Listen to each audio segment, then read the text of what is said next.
Abominable snowman nahuli daw sa camera. Mga kabayan, ito na ba ang katunayan ng hinihintay ng buong mundo?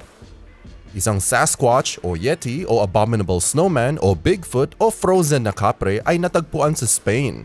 Parang. Ang video ay maalog at sandali lang. Siyempre, malamig na nga at nanginginig pa siya sa takot. Pero ito ay sapat na para sa mga excited na cryptozoologists na ang mga tao na sinusundan at pinag-aaralan ang mga makababalaghan na hayop. Tignan ang kilos ng halimaw. Sino ang hindi maniniwala dito? Ito ay nakuha sa isang ski resort sa Pyrenees Mountains sa northeastern Spain noong January 29. Ang nag-post nito ay isang user na si Kangaroo at may caption na kakaibang hayop nakita sa Formigal. Ano ito? Oso o Yeti? Binalita ng skier ang nakita niya sa resort at nagsagawa sila ng imbestigasyon. Sinabi ng spokesman sa resort na wala daw silang nakita matapos pagsurian ng lugar at wala daw kailangan katakutan. Ngunit alerto sila kung meron man mangyari. Ano sa tingin nyo? Totoo ba ito o isa na namang kalokohan ng internet?